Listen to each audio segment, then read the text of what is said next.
जय हिंद साथियों, स्वागत है आप सभी का आपके अपने चैनल ZBC स्टडी जोन पर।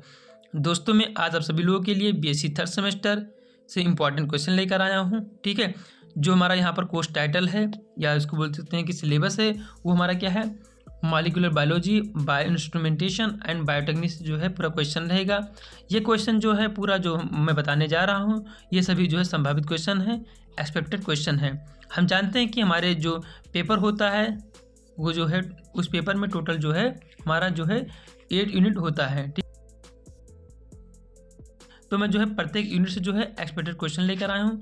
तो सबसे पहला यूनिट हमारा यहाँ पर है प्रोसेस ऑफ ट्रांसक्रिप्शन। ये हमारा जो है पहला यूनिट है। तो इससे जो है क्या संभावित क्वेश्चन हो सकते हैं उसको मैं जो है आपको बताने जा रहा हूँ। और श्योर है कि जो यहाँ पर संभावित क्वेश्चन बताने जा रहा हूँ 100% वही क्वेश्चन जो है आपके पेपर में आने वाला है, क्योंकि मैं भी कभी BSc का छात्र रह चुका हूँ। तो चलिए सबसे पहला क्वेश्चन देखते हैं। Describe the fine structure of gene.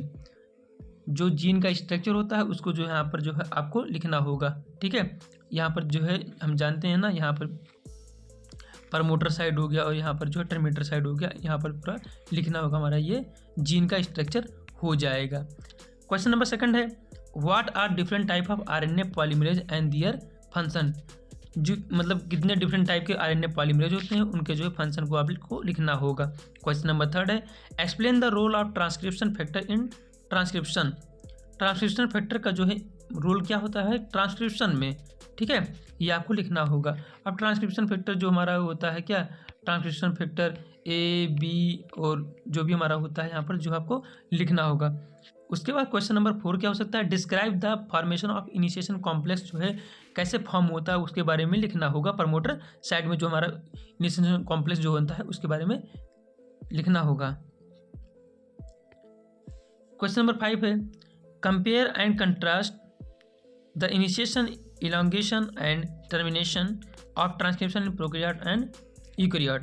Compare करना है, ठीक है, और अंतर भी लिखना है जो प्रोकैरियोट और यूकैरियोट में जो हमारा प्रक्रिया होता है इनिशिएशन का, इलॉन्गेशन का और टर्मिनेशन का, उसके ठीक है किस प्रकार हमारा जो है प्रोकैरियोट यूकैरियोट से अलग है, ऐसा कुछ कंपेयर करना उसमें दोनों को। यूनिट नंबर सेकंड है प्रोसेस ऑफ ट्रांसलेशन। अब इससे जो संभावित क्वेश्चन हो सकते हैं वो क्या है, what are the factor involve in translation. Translation में जो है कौन कौन से फैक्टर इन्वॉल्व होते हैं, ये क्वेश्चन हो सकता है। क्वेश्चन नंबर सेकंड है, explain the process of amino acylation of tRNA। ये क्वेश्चन हो सकता है। क्वेश्चन नंबर थर्ड है, describe the role of amino acid tRNA synthase. इसके बारे में लिखना होगा। ठीक है, जो हमारा से क्या होता है साइन डायग्राम सीक्वेंस, इसी में सब आएगा। क्वेश्चन नंबर 4 हो सकता है, compare and contrast the initiation, elongation, termination, translation. अब देखो ऊपर पूछा था आपसे ट्रांसक्रिप्शन पूछा था ना ऊपर, यहाँ पर अब पूछा है आपसे ट्रांसलेशन। ठीक है, तो आपको जो है क्या करना है, कंपेयर करना है प्रोकैरियोट और यूकैरियोट में। अब नेक्स्ट क्वेश्चन देखते हैं। क्वेश्चन हमारा जो हो जाएगा यूनिट नंबर थर्ड। तो यूनिट नंबर थर्ड से हमारा जो संभावित क्वेश्चन हो जाएगा वो देख लीजिए ध्यान से, क्या है, explain the regulation of gene expression in prokaryote using leg operon example. ठीक है, क्या करना है, जीन एक्सप्रेशन जो है किस प्रकार होता है प्रोकैरियोट में, लेग ओपेरॉन को एग्जाम्पल लेते हुए जो है उसको एक्सप्लेन करना है आपको।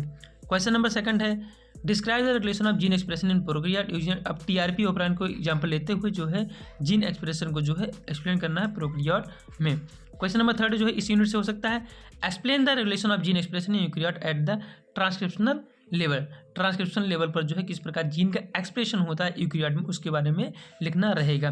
क्वेश्चन नंबर 4 हो सकता है इस यूनिट से, वो हमारा क्या है, describe the post transcriptional modification. जैसे हमारा कैपिंग हो गया और स्प्लाइसिंग हो गया और पॉलीएडेनाइलेशन यानी कि टेलिंग हमारा हो गया। पॉलीएडेनाइलेशन मतलब क्या होता है हमारा टेलिंग, इसको जो है एक्सप्लेन करना होगा, डिस्क्राइब करना होगा, इसको वर्णन करना होगा।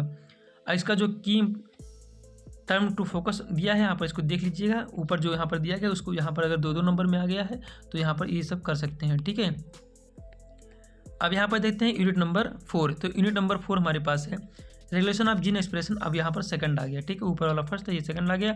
तो देखिए सबसे पहला क्वेश्चन क्या बन सकता है वो देखिए ध्यान से, explain the regulation of gene expression at translational level पर। अब ट्रांसलेशनल लेवल पर आपसे पूछा है। क्वेश्चन नंबर सेकंड क्या हो सकता है, describe the post transcriptional modification. जैसे इंक्लूडिंग क्या, हमारा प्रोटीन फोल्डिंग को जो है लेते हुए चलना है पोस्ट ट्रांसक्रिप्शनल मॉडिफिकेशन में। अब यहाँ पर यूनिट नंबर 5 से हमारा क्वेश्चन क्या हो सकता है, describe principle and type of microscope. ठीक है, माइक्रोस्कोप का जो है सिद्धांत और उसका जो है कितने प्रकार के होते हैं उसको जो है यहाँ पर इसी में जो है इसी प्रकार क्वेश्चन मिल सकते हैं। तो क्वेश्चन नंबर फर्स्ट क्या है, explain the principle of microscopy and its application हो गया। क्वेश्चन नंबर सेकंड है, describe the different type of microscope, light microscope दिया, फेज कॉन्ट्रास्ट माइक्रोस्कोप और इलेक्ट्रॉन माइक्रोस्कोप। ये क्वेश्चन जो है काफ़ी इंपॉर्टेंट क्वेश्चन है, ठीक है, 100% है कि आने का संभावना पूरा है। जो हमारा माइक्रोस्कोप दिया गया है इसको जो है आना ही है। क्वेश्चन नंबर यहाँ पर यूनिट नंबर 6 जो है हमारे संभावित क्वेश्चन कौन कौन से हो सकते हैं ये देख लीजिए। सबसे पहला क्वेश्चन हमारा हो सकता है, explain the principle of centrifugation and इस एप्लीकेशन को जो है लिखना होगा। सेंट्रीफ्यूगेशन का सिद्धांत और उसका एप्लीकेशन मतलब होता है कि यूज, उसका जो है सेंट्रीफ्यूज का जो है हम कहाँ पर यूज कर सकते हैं, एप्लीकेशन हमारा यही होता है। क्वेश्चन नंबर सेकंड हो सकता है इस यूनिट से, describe the different type of centrifuge, जैसे हमारा हाई स्पीड सेंट्रीफ्यूज हो गया और अल्ट्रा सेंट्रीफ्यूज हो गया, इसके बारे में जो है आपको लिखना है। क्वेश्चन नंबर थर्ड क्या हो सकता है इस यूनिट से, explain the principle and type of chromatography. सबसे पहले हमारा क्या हो गया पेपर हो गया, उसके बाद थिन लेयर, इसको जो है इसका सिद्धांत और कितने प्रकार के होते हैं उसको जो है यहाँ पर लिखना होगा इसको। अब यहाँ पर देखते हैं यूनिट नंबर 7 और इससे जो है संभावित क्वेश्चन कौन कौन से हो सकते हैं ये देखिए ध्यान से। सबसे पहले यूनिट देखते हैं, यूनिट का नाम है स्पेक्ट्रोफोटोमेट्री एंड बायोकेमिकल टेक्निक, ये हमारा यूनिट हो गया। इससे संभावित क्वेश्चन कौन कौन से हो सकते हैं वो देखिए ध्यान से क्या है। सबसे पहले ये जो क्वेश्चन दिया गया है बीर लम्बार्डला, तो बिल्कुल समझो कि आपके पेपर में रखा हुआ क्वेश्चन है, 100% आना है। बीर लम्बार्डला अगर पेपर में नहीं दिया तो समझो पेपर नहीं बना है, ठीक है, इसको देना ही है।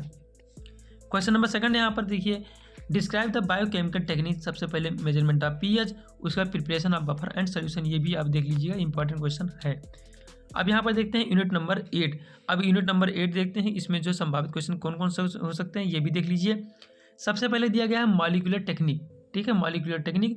अब इसके अंतर्गत जो हमको पढ़ना रहेगा वो क्वेश्चन मैं बता दे रहा हूँ। सबसे पहले क्वेश्चन बता दे रहा हूँ जो आएगा 100%, वो हमारा है पीसीआर, पॉलीमरेज चेन रिएक्शन, और डीएनए फिंगरप्रिंटिंग आना ही है, चाहे 2 नंबर में आए चाहे 5 नंबर में आए, पर पीसीआर यानी पॉलीमरेज चेन रिएक्शन और डीएनए फिंगरप्रिंटिंग को आना ही है। उसके बाद क्वेश्चन नंबर 5 देखो यहाँ पर, explain the nucleic acid fractionation and detection by the electrophoresis. Electrophoresis आ सकता है, ठीक है, इलेक्ट्रोफोरेसिस अपना एक अलग से टॉपिक दे देगा कि डिफाइन द इलेक्ट्रोफोरेसिस, तो वो आ सकता है, ठीक है। बाकी जो यहाँ पर न्यूक्लिक एसिड फ्रैक्शनेशन दिया है ये हो सकता ना आए, पर इलेक्ट्रोफोरेसिस जो है आपके पेपर में आने वाला ही है। अब यहाँ पर देखते हैं क्वेश्चन नंबर 3, ये भी क्वेश्चन बहुत इंपॉर्टेंट, एक्सप्लेन द टेक्निक। सबसे 2 नंबर में दे सकता है, पेज हो गया, एलाइजा हो गया, या वेस्टर्न ब्लॉटिंग या हाइब्रिडोमा टेक्निक, ये इंपॉर्टेंट क्वेश्चन है, ठीक है। इस यूनिट में जो दिया गया है, ठीक है, इस यूनिट जो है हम बोल सकते हैं सबसे ज़्यादा इंपॉर्टेंट जो है यूनिट हमारा यही हो जाएगा। कौन सा, मॉलिक्यूलर टेक्निक। इससे जो है 2 नंबर वाले क्वेश्चन जो है बनते ही है। वो दे देगा पेज के बारे में लिखो, एलाइजा हो गया, वेस्टर्न ब्लॉटिंग हो गया, हाइब्रिडोमा टेक्निक, ये सब लिखना होगा, ठीक है। और यहाँ पर ये पीसीआर भी इंपॉर्टेंट है, डीएनए फिंगरप्रिंटिंग तो इंपॉर्टेंट पहले से ही है। उसके बाद यहाँ पर इलेक्ट्रोफोरेसिस पूछ लेगा, तो ये यूनिट हमारा जो है काफ़ी इंपॉर्टेंट यूनिट हो जाएगा, ठीक है। तो टोटल जो है हमारे पास संभावित क्वेश्चन जो है इतने ही थे, ठीक है। अगर आपको किसी भी टॉपिक में अगर दिक्कत आएगा तो आप कमेंट कर दीजिएगा, मैं जो है उस टॉपिक को जो है करवा दूंगा। मिलते हैं किसी नेक्स्ट वीडियो में नए टॉपिक के साथ। That's all.